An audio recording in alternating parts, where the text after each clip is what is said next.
Assalamualaikum warahmatullahi wabarakatuh. Banyak pasien yang merasa belum ada perubahan yang signifikan setelah dia datang ke psikolog untuk beberapa sesi. Entah dia masih emosional, entah dia masih sering menghindar, entah masih terjebak dalam perilaku yang maladaptif atau adiktif, entah masih sering berkonflik sama pasangannya, atau yang lain sebagainya. Intinya belum ada perubahan. Simak video kali ini untuk mempelajari kenapa itu bisa terjadi dan bagaimana solusinya.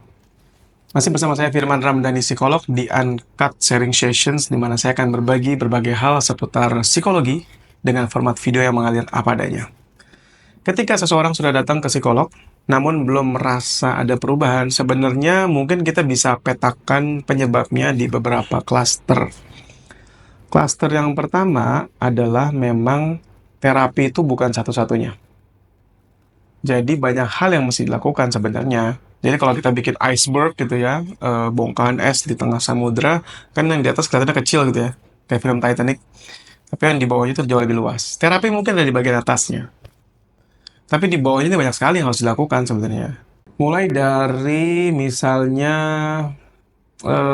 menjaga pola tidur, menjaga asupan makanan yang bergizi, kurangin gula, kurangin tepung, kurangin goreng-gorengan, banyak asupan fibernya, buah, yang raw food, bukan processed food, dan lain sebagainya. Atau mungkin olahraga, exercise juga. Mungkin zaman sekarang kan banyak ya yang udah malas exercise, ya itu juga penting tuh. Itu ada di bagian bawah bongkahan es itu. Juga mungkin hal yang sering dianggap remeh, me time. Me time mungkin suka, misalnya yang perempuan suka ke salon gitu ya, ya silakan. Yang laki-laki mungkin me time-nya adalah nonton bola atau mungkin olahraga, olahraga tadi udah ya. Mungkin menggambar atau berkreasi tertentu, melakukan hobi.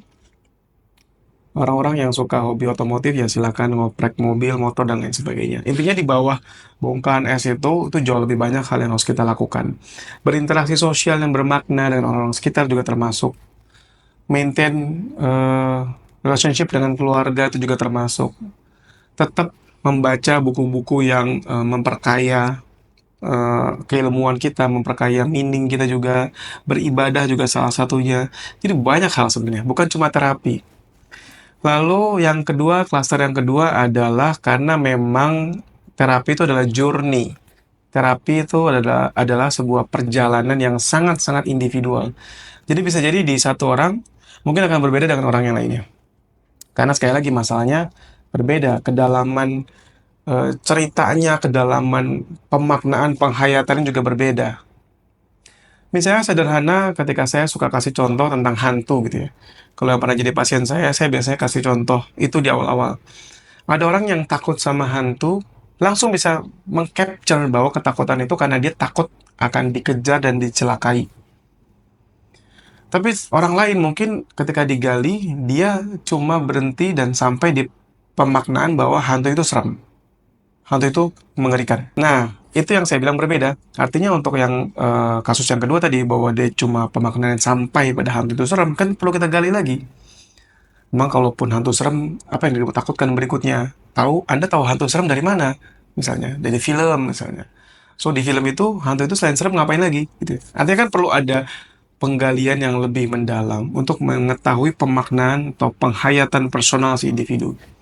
Dan seperti mengupas kulit bawang, atau kulit bawang gitu ya.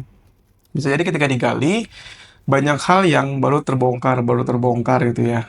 Dan ketika terbongkar itu baru kita bisa apa namanya melihat lebih banyak lagi ternyata hal-hal yang perlu dibenahi. Artinya waktu yang dibutuhkan akan jauh lebih lama gitu. Klaster yang ketiga adalah terkait keinginan si pasien itu sendiri. Banyak orang yang datang, tapi sebenarnya dia nggak benar-benar mau untuk berubah.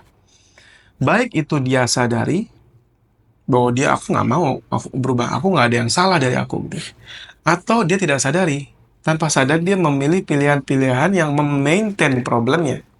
Nah, ini kan sesuatu yang sekali lagi bisa kita explore dan pasti ada journey, ada perjalanannya masing-masing. Karena ada orang-orang yang misalnya dia punya adiksi rokok misalnya gitu ya, atau adiksi kopi. Yang gampang deh, yang adiksi sejuta umat di kopi. Mungkin ketika dibahas tanpa sadar, dia tetap masih ngulangin ngopinya itu. Minum kopi bukan ngopi. Minum kopi karena dia tetap meyakini bahwa minum kopi ini punya benefit faktornya. Ada keuntungan yang akan dia dapat. Dan biasanya kalau terapisnya pakai CBT, kita akan mencoba mengakses itu juga. Bahwa ketika dia minum kopi, ada untungnya tapi pasti ada ruginya. Dan ketika dia tidak minum kopi, mungkin ada ruginya tapi pasti juga ada untungnya. Cost and benefit analysis. Nanti kapan-kapan kita bahas di segmen belajar CBT. Jadi kurang lebih itu ada 3 klaster penyebab mengapa kok belum terasa perubahan yang signifikan setelah terapi. Untuk recap ya, pertama adalah klaster yang menjelaskan bahwa memang terapi itu bukan satu-satunya. Banyak hal lain yang harus dilakukan. Yang kedua, klaster terkait journey, ya, perjalanan, bahwa memang terapi itu ada perjalanannya dan setiap individu punya pathway, punya perjalanan masing-masing. Yang ketiga adalah terkait ingin atau tidak ingin. Banyak orang yang tidak ada perubahan gara-gara dia tidak ingin untuk berubah, tidak mau untuk berubah. Kalau teman-teman punya pemahaman lain, punya masukan lain, silakan aja ditambahkan di bawah. Barangkali terlewat dari saya karena sekali lagi ini videonya benar-benar spontan. Uhui. Jangan lupa like, komen, dan share sebanyak-banyaknya. Semoga jadi amal jariah buat kita semua. Wassalamualaikum warahmatullahi wabarakatuh.